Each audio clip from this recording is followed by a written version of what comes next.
L'intelligence artificielle, on l'a dit, ce n'est pas quelque chose de nouveau. Je vous invite à vous rappeler du bon temps où il y avait des téléphones encore à cadran et où votre monde s'étant arrêté, vous formiez un numéro simple, vous décrochiez le téléphone et une charmante voix féminine vous disait au troisième top, il sera exactement 15h31. Premier exemple d'intelligence artificielle. Je vois certaines mines déconfites dans la salle. Cette femme, cette voix charmante n'a jamais existé. Je dois le révéler. Pour certains, c'était la femme idéale. Elle changeait d'avis toutes les minutes, mais restait néanmoins prévisible. Avec cela en guise de boutade, mon propos sera brièvement de montrer comme le développement du digital et puis de l'intelligence artificielle va profondément affecter la manière dont nos États vont fonctionner en ce qui concerne leurs ressources publiques, leurs ressources fiscales, et va profondément altérer aussi la relation entre, d'une part, administration et contribuables, mais de manière plus générale, entre État et citoyens. Alors, je commence par le connu, pour que vous ayez une idée, qu'on visualise un petit peu à quoi l'État consacre les ressources fiscales qui lui sont versées par les citoyens, par les entreprises. Si vous regardez ce schéma, vous voyez que plus de la moitié du budget de l'État est consacré à la sécurité sociale. Donc plus de la moitié de ce que l'État dépense chaque année sert à financer directement le soutien aux personnes d'une manière ou d'une autre. Par ailleurs, on pourrait rajouter à ça 11% d'enseignement. Mais retenez donc plus de la moitié. Et si on regarde la manière dont l'État se finance à l'heure actuelle, ce qu'on peut voir, c'est plus de la moitié, largement plus de la moitié des recettes fiscales provient d'impôts sur l'activité travail humaine. Donc cela montre assez clairement que pour le moment, nous avons un État qui peut venir en aide, venir en soutien à sa population à travers des impôts qui sont prélevés sur le travail et plus largement donc l'activité d'entreprise. Alors si on regarde l'impact que cela pourra avoir de passer dans une ère plus ou moins avancée d'intelligence artificielle, ce qu'on peut voir, et là je me base sur des rapports qui ont été publiés plus ou moins récemment, il est évident qu'il y aura une mutation profonde de la nature des emplois. L'un de mes collègues en droit du travail en diront sans doute un mot. Une mutation profonde de la nature des emplois. On dit que jusqu'à 85% des métiers qui existeront en 2030 n'existent pas encore.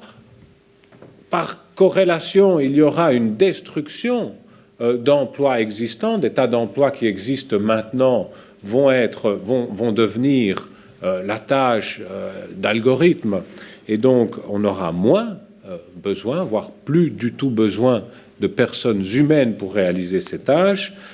Toute la question est de savoir jusqu'où cette corrélation va s'établir, jusqu'où est-ce que les nouveaux emplois seront compensés, la perte des anciens emplois seront compensés par des nouveaux emplois.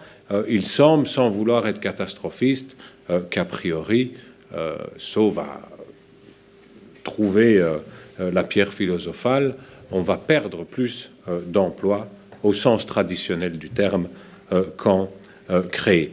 Alors ça, évidemment, ça va avoir un impact profond en ce qui concerne la répartition des richesses, parce qu'on ne parle absolument pas de décroissance, de perte de vitesse en ce qui concerne la croissance économique. Au contraire, l'intelligence artificielle va va permettre d'augmenter en principe la productivité et augmenter donc la croissance de nos économies. Donc on aura une nouvelle répartition des richesses. Cette répartition affectera évidemment les relations entre individus, certains individus au cœur du développement de l'intelligence artificielle. On a parlé des data scientists qui voient leur revenu potentiel augmenter chaque année de manière substantielle, mais d'autres métiers aussi. Mais ces personnes qui sont dans l'œil du cyclone, pourrait-on dire, vont voir leurs revenus augmenter, sans parler évidemment des entreprises qui arriveront à capter la valeur ajoutée générée par ces activités.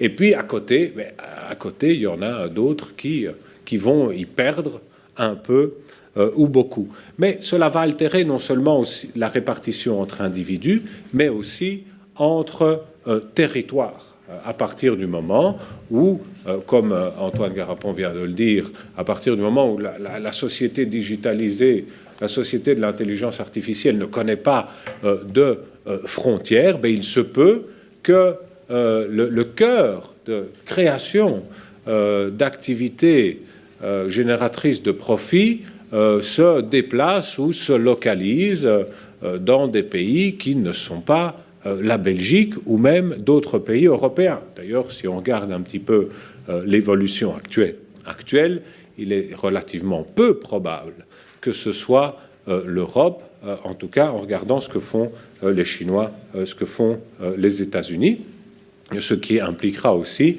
notamment de revoir profondément les politiques en termes d'innovation et en termes aussi de protection de la technologie. Alors, quel est l'impact que cela aura sur les systèmes fiscaux? Alors, c'est très difficile, évidemment, de prédire ça avec exactitude.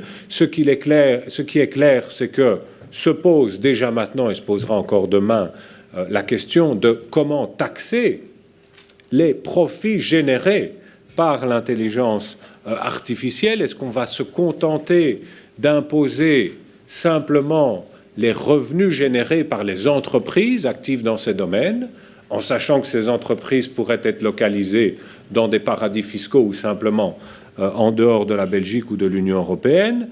Est-ce qu'on va plutôt taxer les opérations réalisées par ces entreprises en essayant de les localiser quelque part?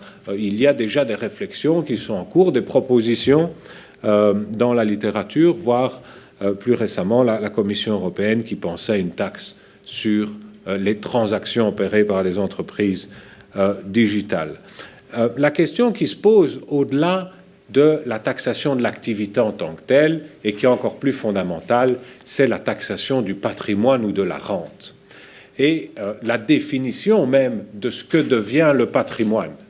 On a toujours pensé, patrimoine, c'est normal, c'est de l'argent, vous avez de l'argent, vous l'investissez dans une entreprise et ça génère du bénéfice. Mais ici, on se rend compte que le véritable patrimoine n'est pas dans le patrimoine financier, mais est dans les données que vous pouvez utiliser pour développer votre activité. Et se pose la question alors de savoir s'il ne faut pas penser à un impôt non pas sur les profits, mais un impôt sur les données. Là, vous avez différents, notamment des ingénieurs et des juristes qui travaillent ensemble pour essayer de mettre en place un système qui permettrait, en fait, soit sous la forme d'impôt, soit sous la forme de redevance au profit de l'utilisateur, de faire payer l'utilisation de données personnelles. Donc, vous vous inscrivez sur Facebook ou un quelconque réseau social et par un système qui serait mis en place, plus vous mettez des données personnelles sur ce réseau, eh bien plus Facebook ou un autre réseau social doit vous indemniser ou payer un impôt à l'État probablement où vous vous situez. Avec toute la difficulté de savoir combien vaut une donnée. Est-ce qu'on va valoriser en fonction du type de données, en fonction du type de personne? Bon, vous voyez la valorisation de l'information, le fait de savoir que votre voisin trompe sa femme a nettement moins de valeur si votre voisin s'appelle Monsieur Dupont ou s'appelle Monsieur Kardashian, par exemple. Hein, donc, vous avez une discrimination à faire en ce qui concerne la valorisation des données, qui est aussi une question fiscale future. Puis, à la question qui est à la mode, qui est pour moi un peu tarte à la crème, mais dont on parle beaucoup, est-ce qu'il faut taxer les robots? Est-ce qu'on va donner une personnalité fiscale aux robots? Est-ce que les robots sont des contribuables comme les autres? Je pense que c'est mal formulé la question. C'est plutôt de savoir, ben oui, les personnes qui sont derrière les robots, sur quelle base est-ce qu'on va les taxer? Mais on n'est pas encore aux robots contribuables. Impact important en ce qui concerne l'international, à partir du moment où ça change complètement, évidemment, la répartition des richesses entre pays, avec des questions, je ne vais pas rentrer dans les détails, mais est-ce qu'on va arriver à harmoniser les systèmes pour avoir une meilleure effectivité des impôts au niveau supranational, et jusqu'où est-ce qu'il va falloir revoir le cadre actuel au niveau international, des accords internationaux conclus entre les États, des conventions préventives de la double imposition. Une question parmi d'autres, quand vous avez juste un serveur ou un robot dans un État, est-ce que c'est suffisant pour que l'on considère que vous ayez une présence taxable dans cet État? Pour le moment, à l'impôt des revenus, sur la base des conventions internationales, ce n'est pas le cas. Et c'est d'ailleurs tout le problème qu'on a à l'heure actuelle avec les revenus générés par les géants du digital dans nos pays qui n'ont pas une présence physique, ils n'ont pas d'employés, ils n'ont pas d'entreprise, mais ils génèrent des revenus via la publicité ou d'autres services électroniques. Alors si on arrive au niveau micro, qu'est-ce que ça impacte en ce qui concerne la personnalité? Quel est le fiscaliste de demain? Quel est le rôle de l'avocat fiscaliste de demain? Mais il est évident que, comme on a pu le voir, ça aura un impact sur le métier. On va avoir toute une partie du métier qui va disparaître. La simple mise en conformité avec les obligations basiques du contribuable sera informatisée. On aura évidemment un accroissement du rôle de l'avocat en tant que garde-fou du travail de l'administration fiscale en ce qui concerne la collecte, la transmission et l'utilisation des données. Donc, comme tous les avocats, le fiscaliste va devoir devenir un expert en vie privée, et aussi une nouvelle manière d'interagir avec l'administration fiscale qui disposera de beaucoup plus de données, et donc on ne discutera plus du fait de savoir si on doit transmettre ou pas à l'administration telle ou telle pièce, tout sera sur Internet, mais plutôt s'assurer que les données partagées sont bien celles que l'on pense être et pas plus, pas moins. Pour l'administration, ça aura un impact énorme. J'en cite juste un pour ne pas faire perdre du temps à notre président. C'est le croisement des bases de données existantes à des fins fiscales. C'est déjà une réalité en Italie, au Royaume-Uni. Vous avez un système en Italie qui permet, en croisant des banques de données liées aux comptes bancaires, à l'utilisation de cartes de crédit, à l'immatriculation des voitures, aux banques de données cadastrales, d'avoir un profil pour chaque contribuable de train de vie qui permet, en leur coupant avec les déclarations fiscales, d'établir des profils de risque en termes de fraude. Donc, quand on voit que vous avez dépensé sur l'année 1 million d'euros et que vous déclarez 5 000 euros dans votre déclaration fiscale, eh bien maintenant, tout ça se fait informatiquement. Et j'étais à une conférence à Milan il y a 3 semaines où intervenait aussi un économiste qui avait travaillé pour le gouvernement italien qui disait maintenant, le vrai législateur fiscal en Italie, ce n'est plus le Parlement, c'est l'équivalent de la Commission de la vie privée. Parce que la seule limite que l'on a dans la lutte contre la fraude à l'heure actuelle, c'est plus une limite en termes de données, parce qu'elles sont disponibles, mais c'est une limite juridique, mais en fait éthique, c'est ce qu'on essaie de lui expliquer après parce qu'il y avait d'autres juristes, on disait oui, mais c'est pas juste le droit, c'est parce qu'il y a peut-être des barrières éthiques. Et ils disaient oui, mais enfin, si les données sont là, il faut les utiliser. Hein, donc vous voyez un petit peu la différence de mentalité. C'était donc en Italie, vous avez la commission de la vie privée qui joue un rôle très très important. Et puis il y a toute une série de gadgets qui vont être mis en place pour faciliter les relations. Mais on va par exemple, à mon avis, abandonner un système basé sur la déclaration fiscale. L'administration aura les données en temps réel.